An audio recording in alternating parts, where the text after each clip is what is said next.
Okay. Should be live.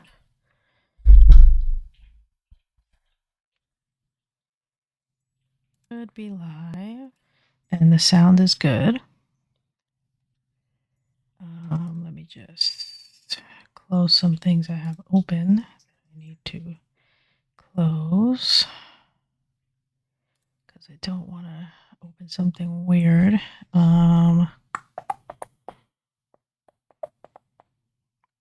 am I going? Where am I going? Let's go here. And let's go here. And let's start with a note. We are live in 5.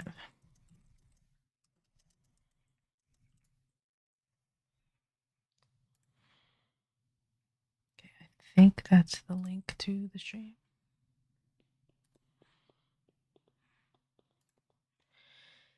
Okay, we'll give people some time to get in. And fingers crossed I have done this correctly so that when the people come in, which they will be joining me, I believe, in about 7 minutes or so, you will hear them and it will be a beautiful thing. Let me go back over here.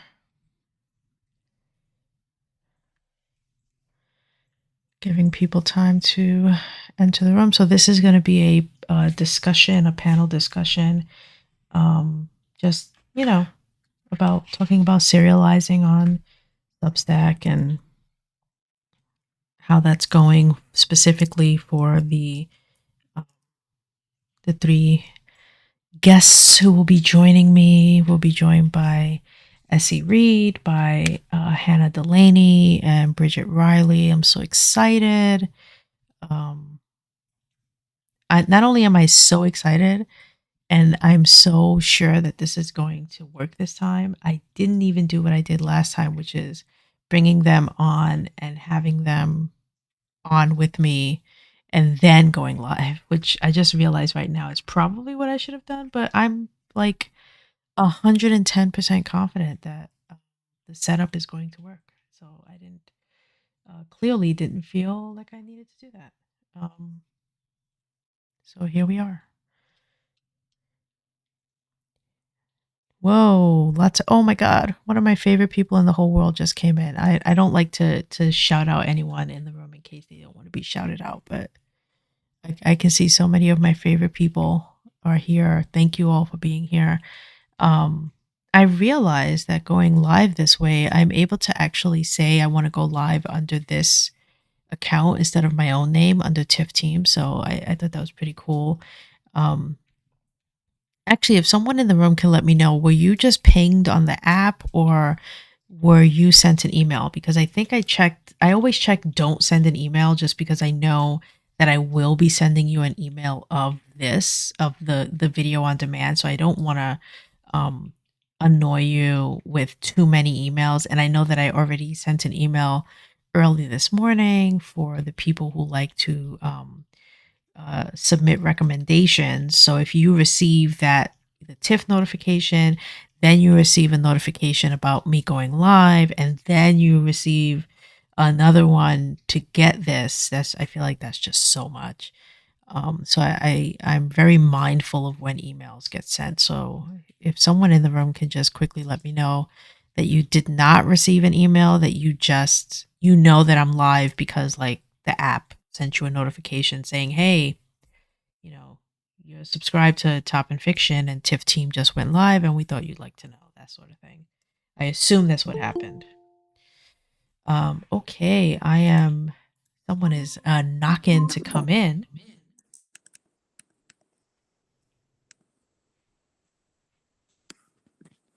Hello. Hi. How are you?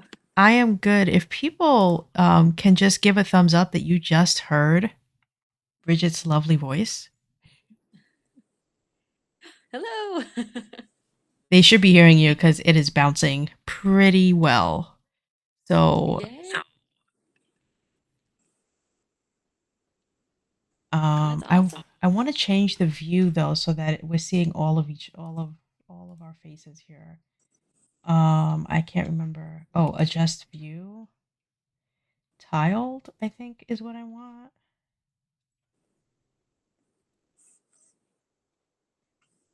I I feel silly. How do I adjust the view so that it's what am I missing?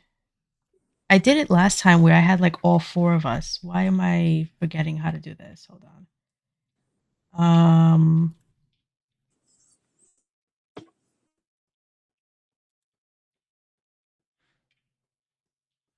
no, that's not it. Where is the thing so that I can make this a different view?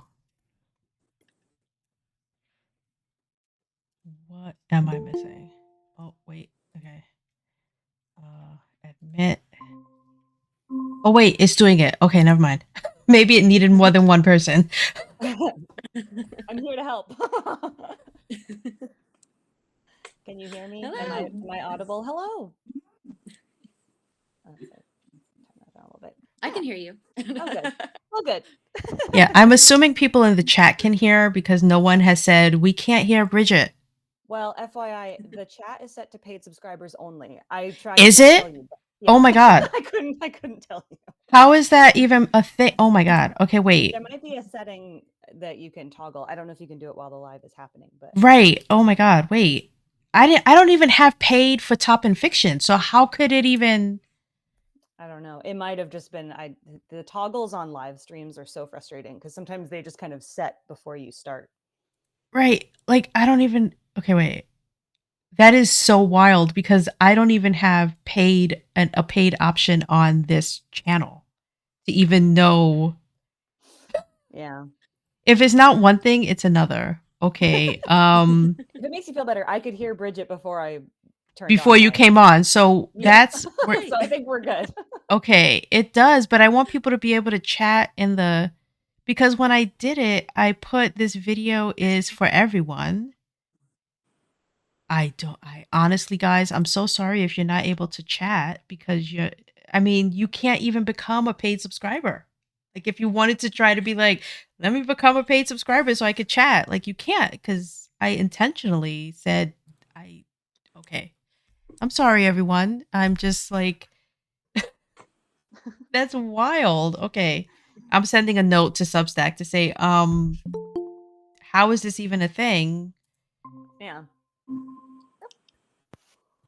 There's Hannah. But I am Hello. going Hello. to assume that everyone can be heard.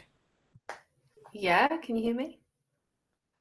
No? Yes? Yep. Yeah? Okay. Yeah, So, yeah. unfortunately, people in chat can't actually chat because it's set to paid only, and so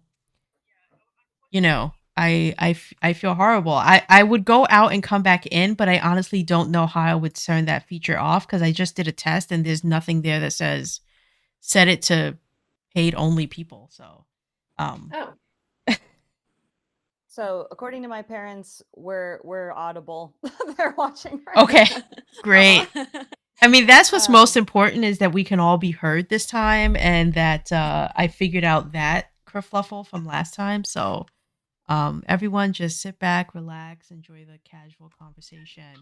Um, okay, so this time we will do what we were starting to do last time, and then we realized no one could be heard and we couldn't. So if each one of you lovely ladies can introduce yourself, your name, your Substack name if you want, and you know what serial you're either currently working on or you've already just completed and published, etc., etc. So I'm just gonna do clockwise for me. So we'll start with Hannah. You can go first. I'm Hannah. Hannah Delaney. She's like, I'm so ready to be called Yeah, upon. I was expecting to be last for Oh, some reason. sorry. You didn't give me the signal that said pick me No, last. I did the typical thing where the maths teachers just explain how to do something and then Right. said, go on, then off you go. And I zoned in on the Um, one who wasn't ready to answer the question. yeah, what was the question? So, yeah, what was the question? who I write. who are Is that you and what are you writing? right? Okay, I'm Hannah. and I am writing on a work of fiction on Substack, and I write a lot of short fiction and novels. And at the moment, I'm serializing The Ring, which is the second novel in the Muldoon Mysteries horror series. Is that all? Yes. Well done. Okay, Bridget, you're next. Hello, I'm Bridget Riley. My Substack is Naptime Novelist. I do a variety of short fiction, but in terms of serial fiction, I write Judith Temple paranormal murder mysteries. I don't have one currently ongoing right now because I just had a baby, so we're a little busy over here. But I just finished the third one called Murmurs in the Walls, and there will be another one coming in early 2026. Awesome. Okay. Essie, Oh, you're up. okay. Sorry, um, I'm like, I feel like, am I like a teacher? I have to call on you to say, okay, no, it's you fine. next. I just get entranced by other people talking. Essie Reed, I'm also known as Sally. I go either way. I write on Tailbones on Substack, and I do all kinds of speculative fiction over there. And I'm currently working on a serial called Smoke Mouth, which is sort of a surrealist dystopian serial set in Southwest Washington. So, Awesome. Okay, so the reason why I've called you all here is to discuss the murder. No. I've called this meeting together. It's just because I just love that all of you are doing such different serialized fiction and in different ways, I feel like, and but you all have, to me, that one thing in common, which is what I'm always trying to strive to bring everyone to do, which is the aspect of going beyond your Substack serializing your fiction, which is taking it that next step of publishing it. But before we get to that part, which all of you have done in one way or another with your serialized fiction, I just want to kind of get to the origin story of your of either, not so much where your idea for the story that you're each telling, whether it's mystery, speculative fiction, fantasy, but the confidence that you had to actually serialize it on a regular basis on Substack. How did you get there? And any one of you can jump in on that because it's probably a different reason for each of you. okay, I'll go first. I have to redeem myself from last time. Maybe I should call on each person. It's the looking around the circle, like who's making a Right. move. Yeah, I mean, I don't know about confidence. Maybe foolhardiness is a better word. I think for me, it was early on with Substack. I genuinely I didn't know how I was ever going to get myself published or have any of my work seen. I just didn't have an audience around my fiction, and so for me, a lot of it was like learning about the history of serialization and how like this is a thing that writers have been doing for ages. And like, yeah, it used to be in newspapers or magazines, but like it's still very much an art form and it still very much exists. Mhm. And yeah, I think that was a really door opening and mind expanding thing for me, was realizing that like this is not only something that is possible, but it's also something that people actually genuinely enjoy. And the Substack readership just seems to love serials, which is Right. great. Right. Hannah or Bridget? I thought Baby had something to say, but Yeah. He has lots to say, but more about milk. do you want me to? Okay, Yeah. I'll Yeah. take this one. Um, I don't think I was confident to do it, as in I'm going to do this and it's going to be great. I didn't have any expectations. I just thought, get it out there, and I'd never wanted to pursue the traditional author route. I'd never set out to try and get a book deal. I watched my sister go through that, and it was a lot of work for not many guarantees. And I know I'd already said in this morning's newsletter that I had an acting background, and there's no guarantees, and you could wait a very long time to then not get anywhere, but you've sacrificed all that time. So I just thought, well, I enjoy writing fiction. I've got this idea. I wonder if, like with Sally, people used to read serial fiction. I heard, I don't even know how, where I might have seen it in a Reddit thread or something. Someone was like, "Oh, I've been serializing my fiction," and I thought, okay, well, I'll give it a go, see what happens. And the difference with kind of the modern serial, at least I've noticed from the three of us here, is it's a lot more succinct than the Victorian serial, because Dickens was being paid per word.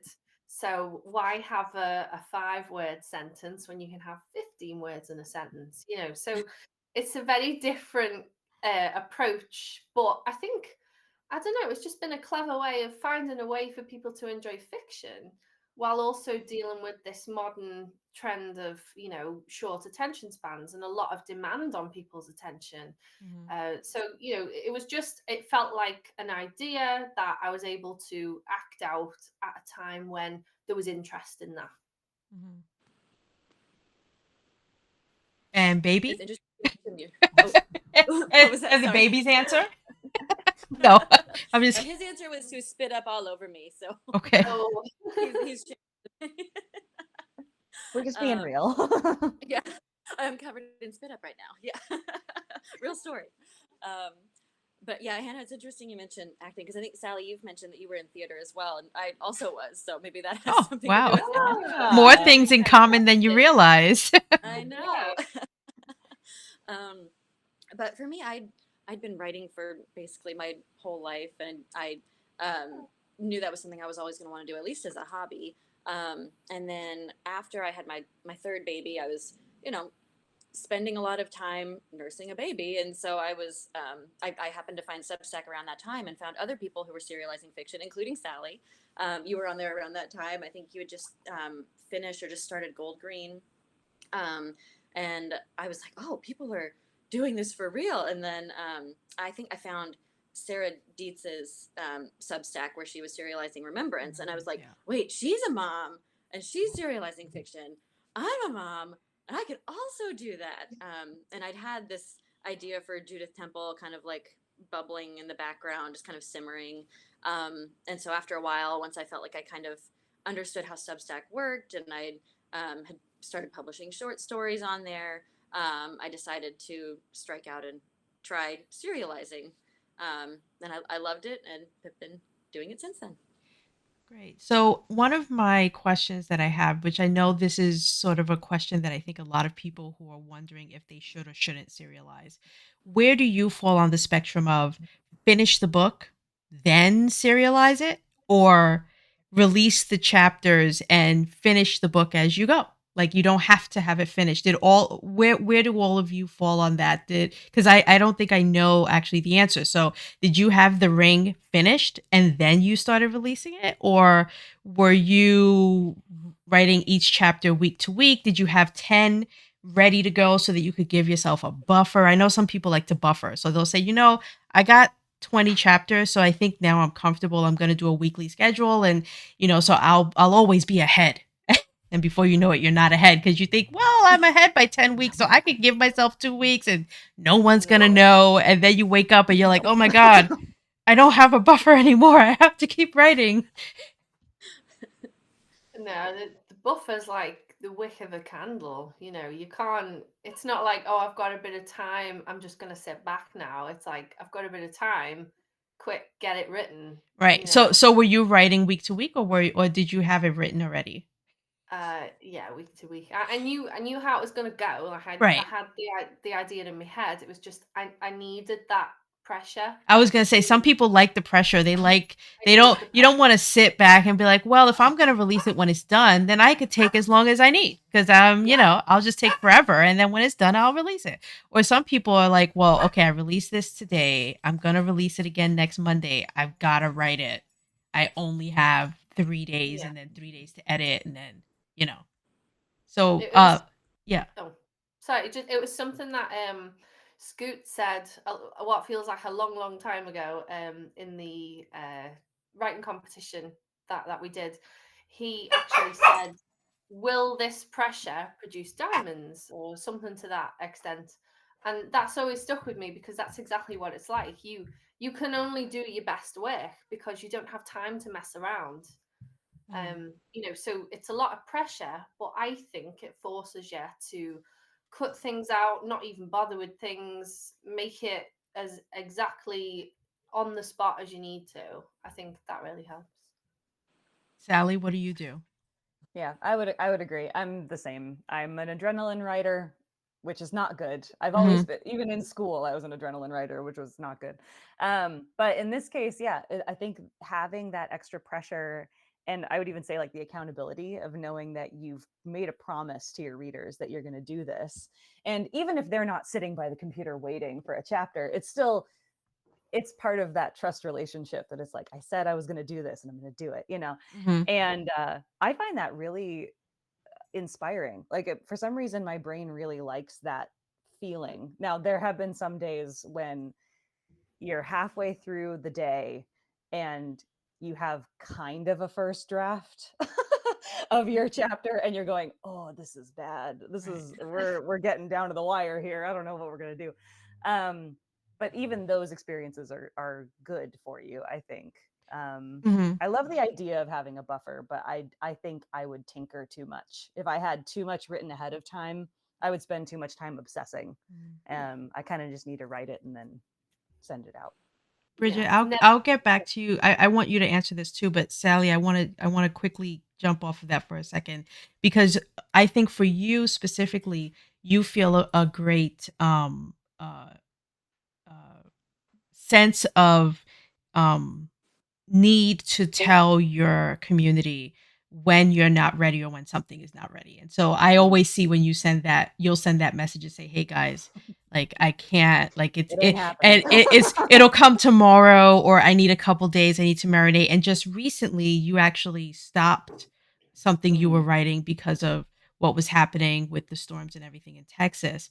And yeah. so how does like talk a little bit if you could just about that decision that you Mm, have that trust in your community and you know that your community has that trust back, that it's okay, that you feel you have that kind of open relationship, you could say, to where you know you can send that note and say, "Hey you guys, I'm not ready," or "Hey you guys, I thought about it and I don't feel comfortable doing it, but don't worry, I've got something cooking for you that you're going to love and it's going to be okay. I got you." Like what made you think, cuz I probably wouldn't do that, and I know the average person would be like, "I don't know if I would, say that." I'll probably force myself to write it anyway because mhm. I know I have that obligation.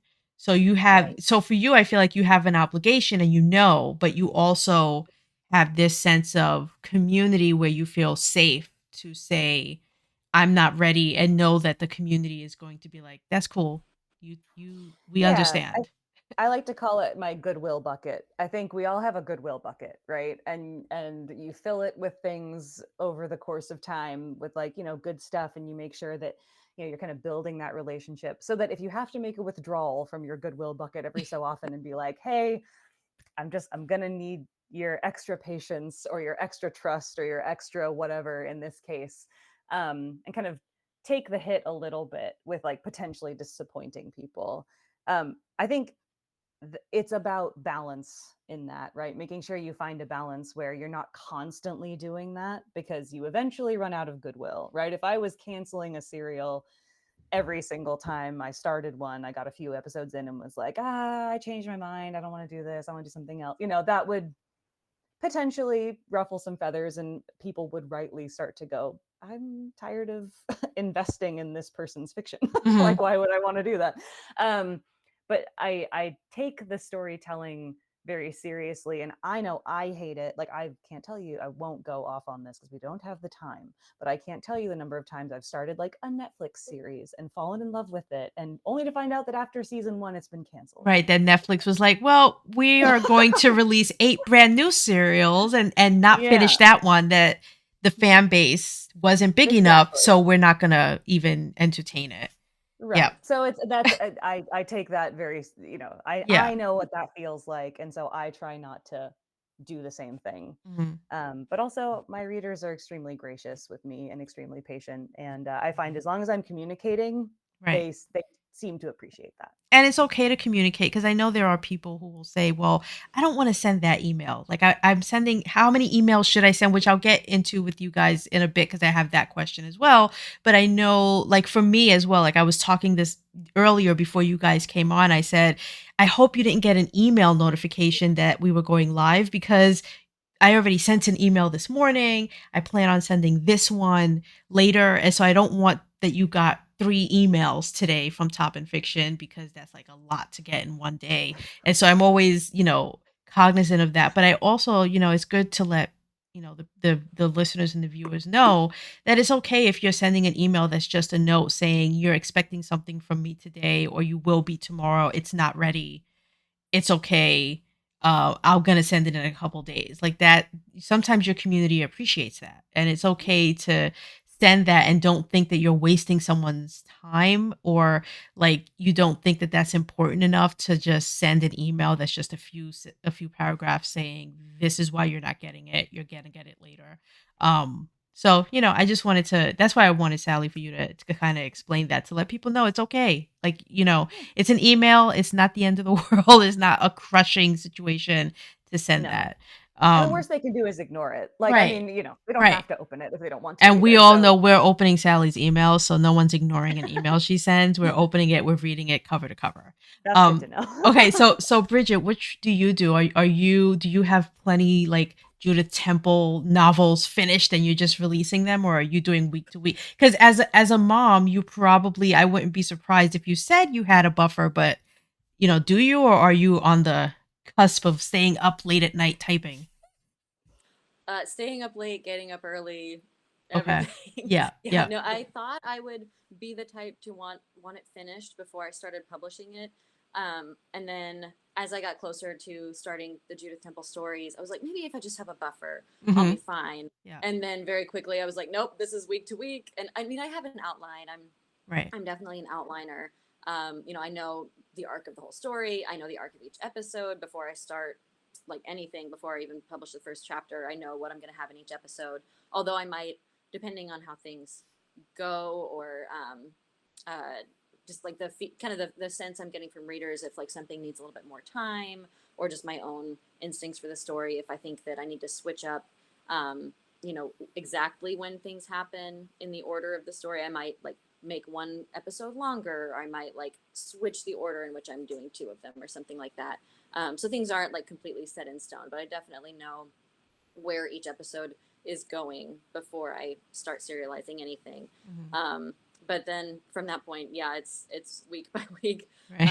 This past spring, we had several family emergencies in a row, and so it was just staying up late, getting up early. There was one I wrote like in the middle of the night because one of my kids was throwing up, so I was like sitting up with them. So when they were asleep, I was like, well, I can't really go to sleep now because they could start barfing again at any point. So I'll start writing. Mhm. So it was like 3 o'clock in the morning in the dark. So just everything in between, just whenever I have time. And I think, especially as a mom, that kind of works for me, because having kids, especially having 4 kids in 6 years, I've learned that I've just learned how to like compress what I need to do into the time that I have. And Right. so writing it week to week has been working for me so far. And sometimes things come a little bit late. Like there were a couple times I had to send out that email saying like, hey, this isn't ready yet. It will be ready soon. Sorry about that. Life happens. Um, but yeah, I think just overall trying to be really consistent, like Sally was saying, having that goodwill bucket of Mhm. like a good relationship with readers has um, made it made me feel safer having to send out those emails, because people who are reading them know that I will finish it. It'll come. It'll happen. Mhm. I just might need an extra day or two for a particular episode. So, just because I like to nerd out with these things, and I know people who write serials will often ask the same question. So, really quickly, I think all of you do week to week, right? Because I know there are some people who serialize fiction, and they might do every 2 weeks.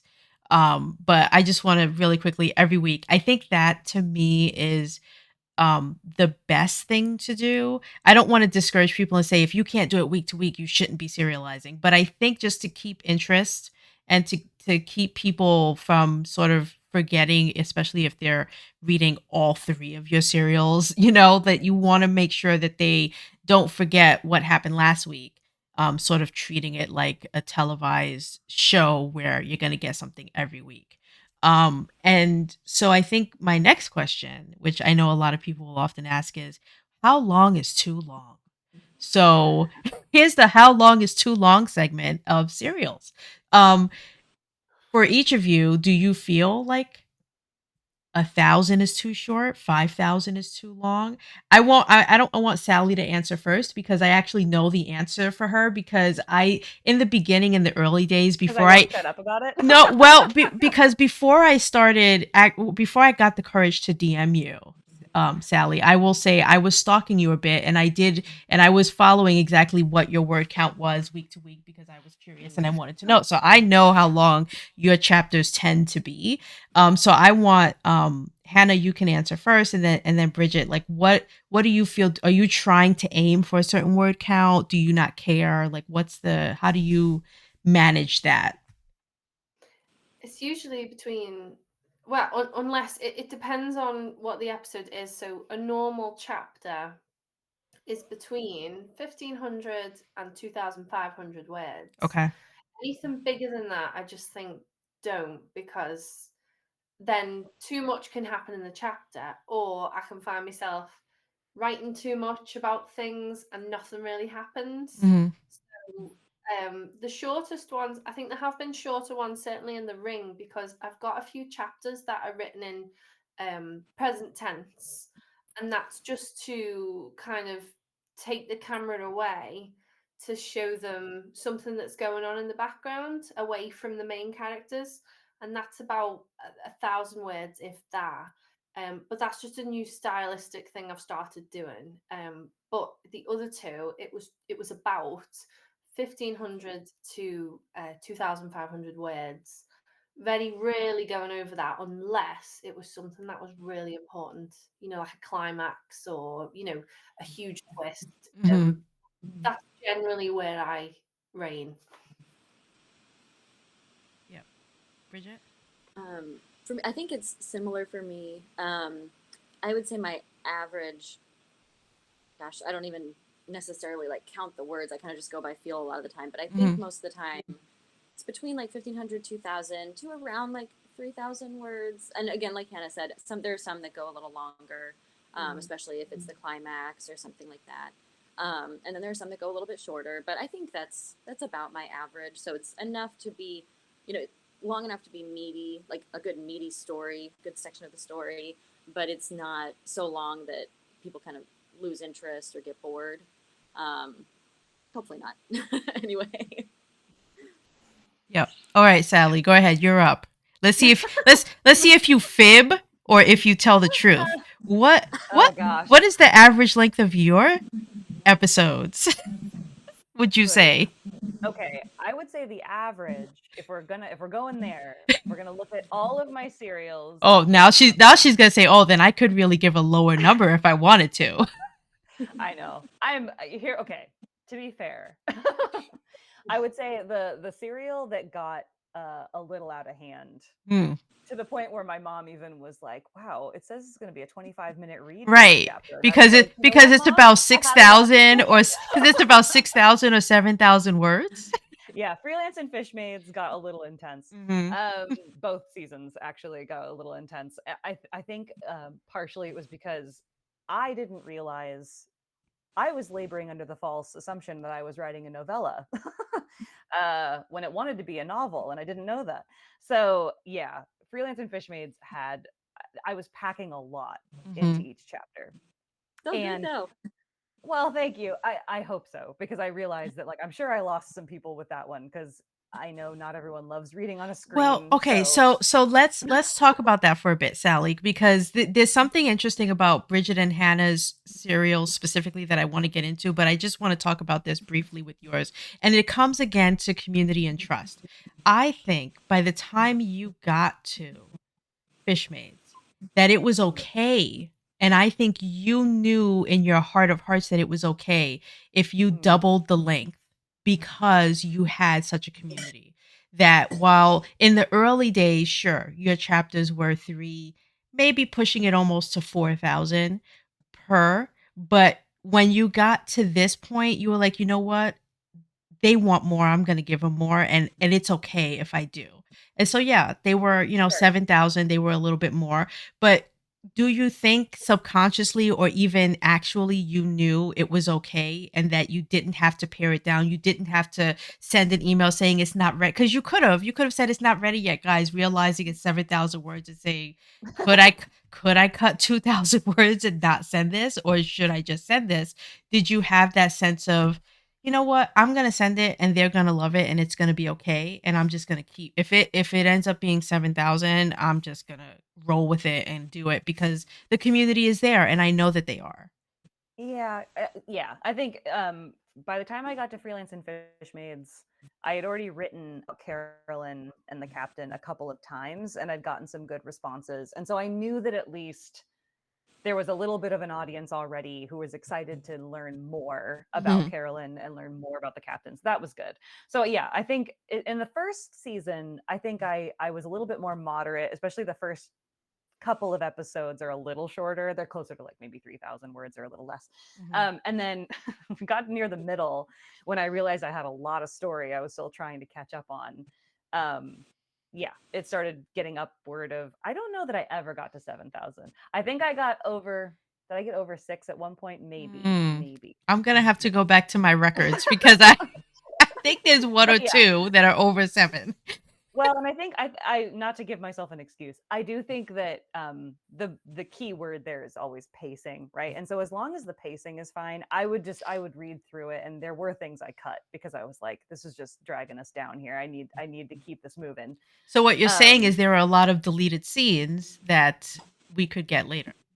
that may come back. That Yes, that hit the they may cutting come room back. floor. So it could have been a 10,000 word email that you sent, but instead you pared it down considerably. I did, yeah. Maybe Okay. not by that much, but yeah. Right. So there was a method to my madness when I invited all of you. I didn't just say, well, let me see who's writing serials and see if they're interested. I actually had a reason. And one of my reasonings was, Sally, you to me have an entire universe with Ferris Island, and which I love. And so you're releasing these, yeah, that you could say they're novellas, some of them are novel length, but whatever the case may be, they are little 12-week, 10-week stories encapsulated over seasons, which I love. But then when I look at Bridget and Hannah, what I love also is you have that one character who's you're building a mystery around. So you've got one where you're building a mystery around the world, Sally, and then you've got Bridget and Hannah who are building mystery around their person and the solving that they're doing. And fascinated, fascinated, and I could go and I don't wanna do too much of a deep dive into your characters specifically or your world specifically because I want the people who are listening to go and investigate for themselves, and if I were to do that, I'd wanna do it with you individually because there is so much to unpack for each of you, but Bridget and Hannah, if you could just tell me, like, was your desire to serialize around just your one character intentional? And if so, how many mysteries are we getting from Judith and Muldoon out of curiosity? Because I'm expecting this to just go on and on. I love mystery series. Like Sue Grafton is one of my favorite. I have her alphabet series. Like, this is a thing where I'm ready to start collecting. So just no pressure, but I'm expecting at least 10 from each of you. At least. No pressure. Yeah. I mean, as long as I can keep thinking up mysteries, I'm having a ton of fun with them. Mhm. That was part of the reason that I did use Judith as a character was um, I she just kind of came to my mind and refused to be any different than what she was, and I just thought that she was a ton of fun to write, um, and so far the stories have kind of followed along as she's like going through her life and kind of growing as a person, and so she'll keep she'll keep doing that, and I'm having fun writing them. So as long as I'm having fun writing them and people are having fun reading them, and I think they're still good quality, then yeah, I'll keep doing them. And Hannah? Same. I had to confess this to Miguel, I think just last week actually. Muldoon, he was not planned. Okay. So the spider started out, that was just a ghost story. That was just a horror, a haunted house kind of thing, how the family deals with it. And I thought, we're going to need like someone to get in and investigate. And who do I want to do that? And I just invented Muldoon. And then I thought, wow, I really like him. So and then that was it. It was just, oh, we've got loads of supernatural mysteries we can solve. And I love telling his story through each book. Right. So I think as it stands at the moment, I've got ideas for at least 5 books, Okay. but because it's going to be a novel each one, and there's so many words, and it's a lot of work. So I've got to make sure that I've planned it all out, how it's going to go, because obviously it's a mystery, and you have to lay all the foundations, don't you? And Right. you can't really make it up as you go along when you're writing a mystery. But yeah, I think there's at least 5 that I can think of. I don't want to think of any more right now because I don't want to overwhelm myself, because then I won't write anything. Right. Right. Book 3 is already kind of underway, but I don't even think that's going to be ready this year because I'm not rushing it. I'm just like, Right. Right. so. But there's at least 5. And I want to say that each of you remind me, and I like to compare. So don't feel any pressure that I'm comparing you in this way. But Hannah, to me, you are the way Bill Hodges is for Stephen King. I don't know if you're aware with the Bill Hodges trilogy that he wrote for that Stephen King wrote, but he wrote, it's a mystery. And Right. the second I was reading your work, I was thinking, and you saying you only have 5, he only did 3, and he's actually did an offshoot now where he's got Holly and the series with Holly. But essentially, you don't realize with the first book, I think it's called Mercedes. I'm looking quickly in my I have a box set blocking my Hodges trilogy, but Yeah. it's a killer, and you have this cop who's investigating it. And I don't even know if Stephen King realized this, and I wonder if he ever talked about it, if he knew that it was going to end up needing to be a trilogy, because no one knew when the second book came out. Oh, I was shocked. I said, "Oh my God, there's a second book about Bill Hodges." Who knew? I thought he was just some random throwaway character solving this mystery, and then next thing you know, he ends up creating 2 more books based off of a character from that. But that's what your series reminds me of. And I don't know if you like Stephen King.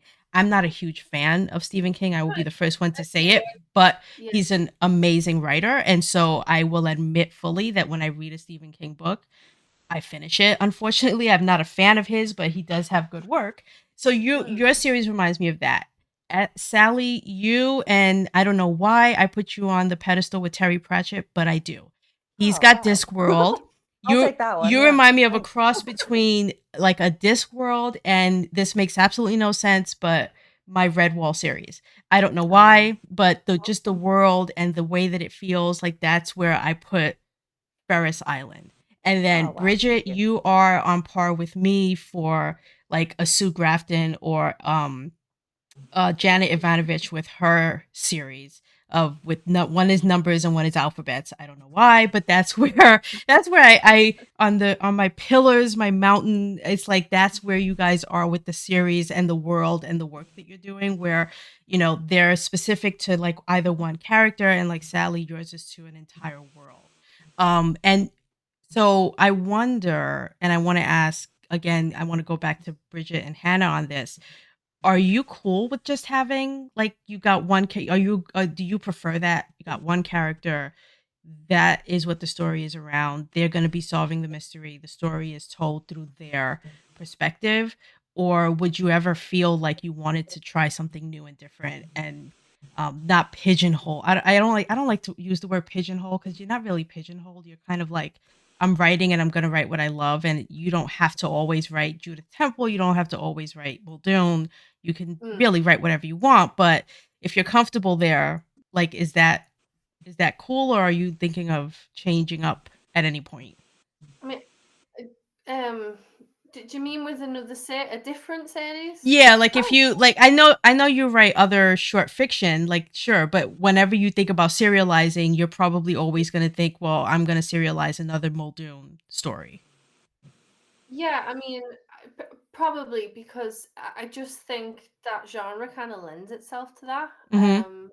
So I mean, I'd love to go back to, that Oceanus was kind of in the future.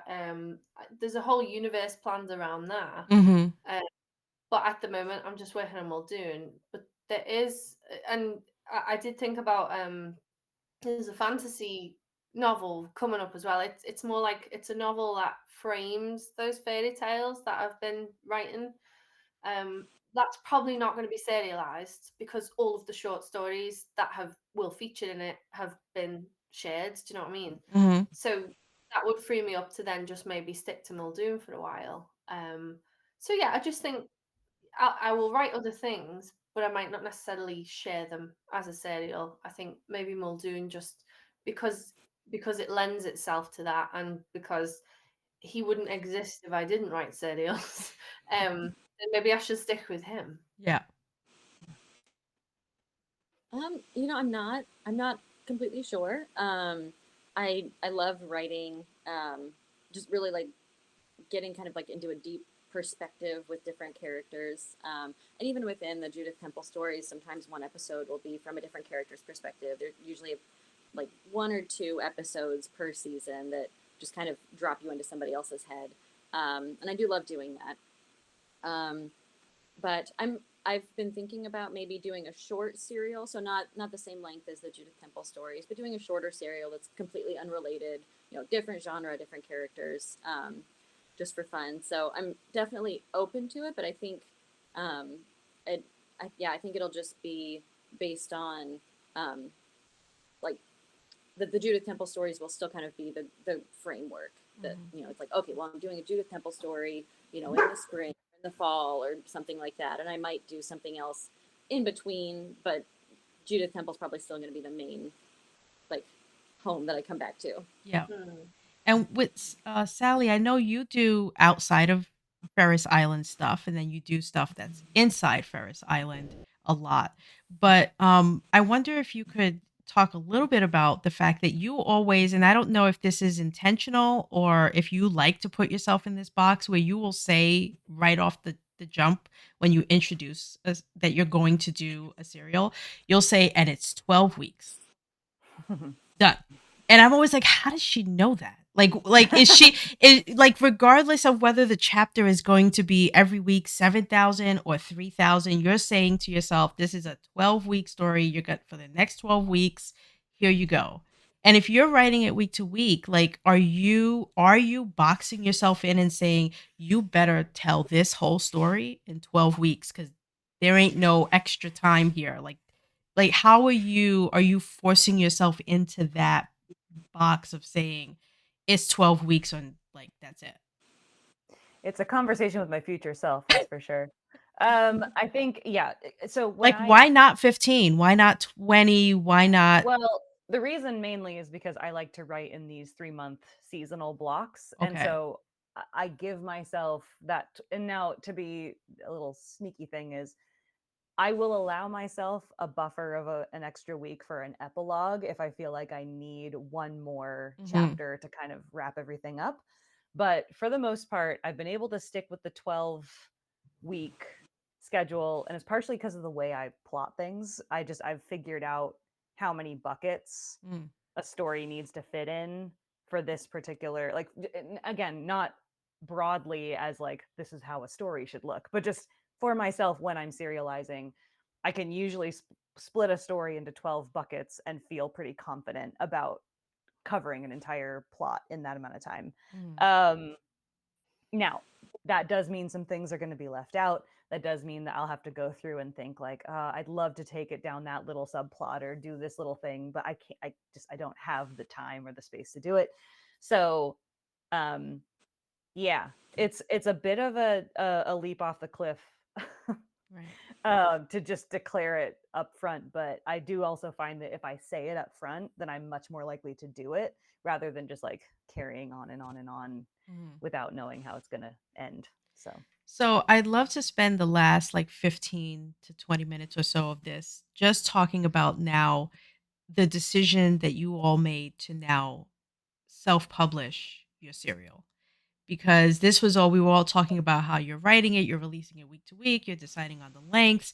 So now what then brought you to the idea of, you know what, I'm going to now self-publish this, digital, print, whatever the case may be.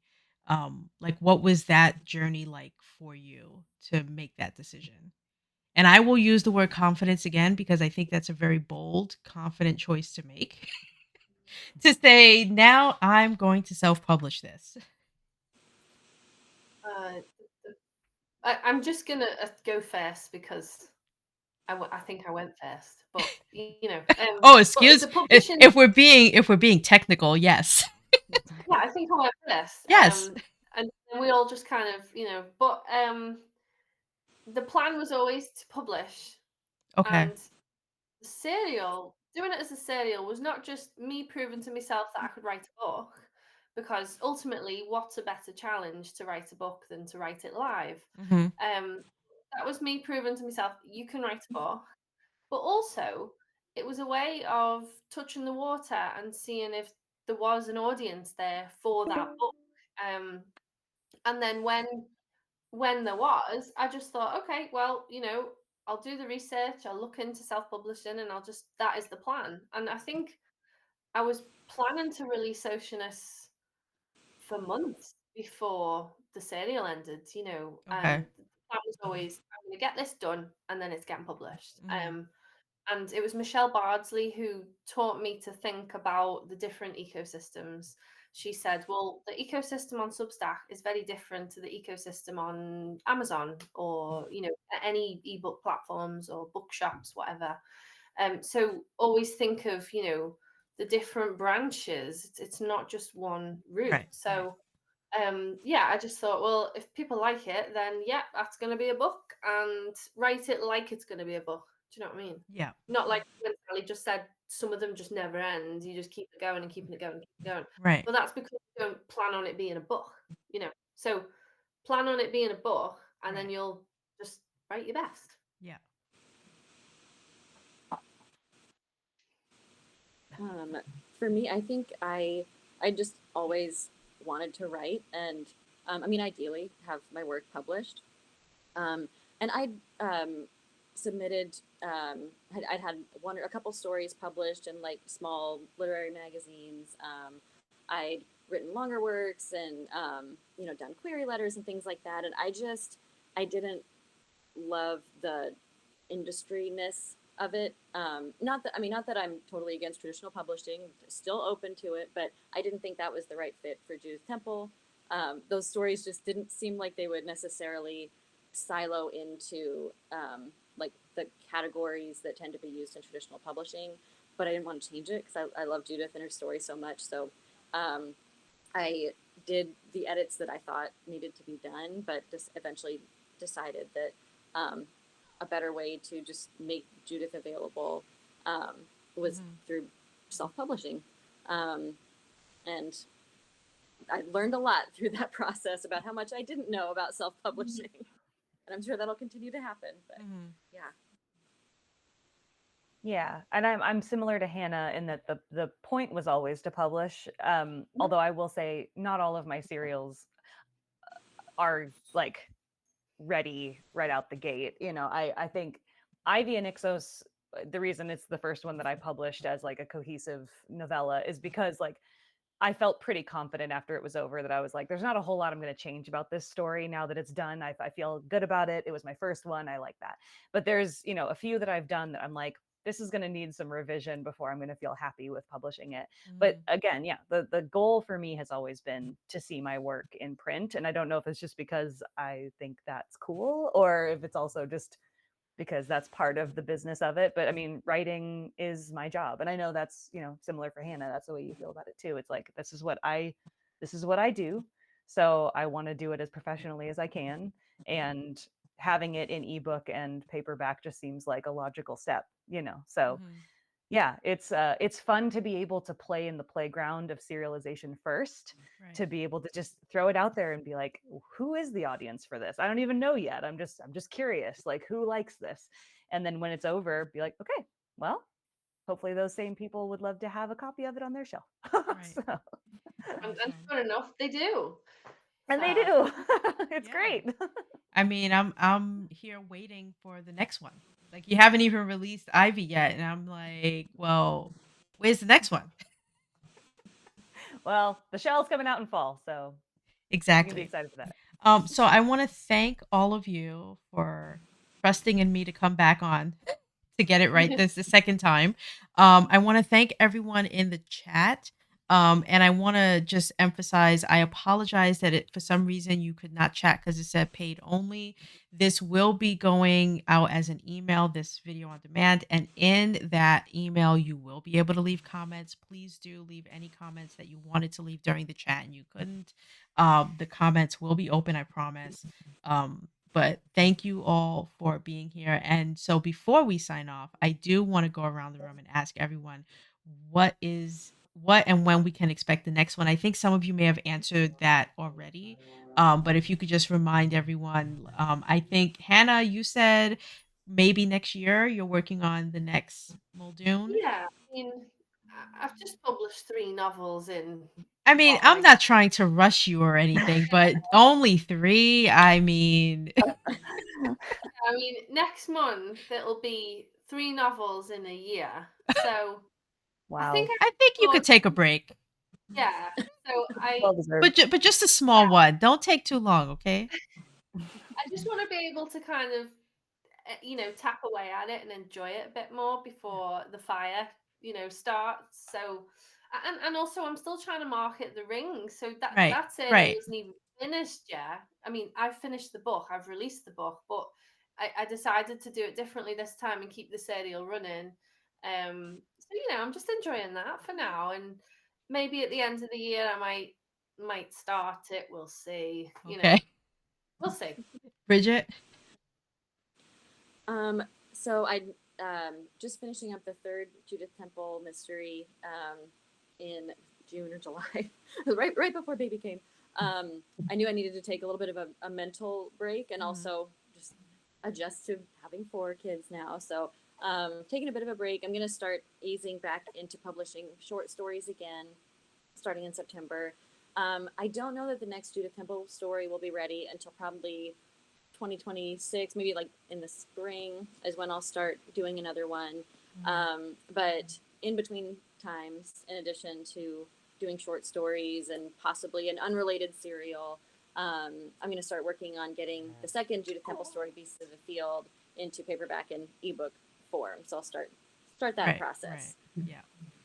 Sally, I think the one, if I'm not mistaken, that you're doing now is an outside of Ferris Island Yeah. So story. Smokemouth is Yeah. non-Ferris Island. I'm Right, gonna finish that up. I'm gonna let it go into September because obviously I started it a little later than I normally would. right. And then I'm actually gonna take winter. Normally I would do a winter serial. I'm gonna take that off because I'm going to start massive revisions on Freelance and Fishmaids to try and get it into a novel. So This is what I didn't want to ask that, but that was the one I was waiting. I'm like, okay, I think we're all waiting for that to be coming soon. So it needs I'm a lot of glad to work. hear it. So I'm like this, like, oh, okay. yeah, it Then you will be know a lot of what? work. I'll allow the break in the winter. Thank you. Okay. I appreciate that. Okay, so thank you again all for being here. I hope everyone listening, if you haven't read any of their serials, please go out and do so. Subscribe, follow them on Substack. They're amazing, amazing people. And thank you all for being here, for listening. And I think that's it. I think we did it. Thank you, Thank you, Erica. Erica. Yay. All right, ladies. Bye. Bye. Bye. Let me see if I can figure out.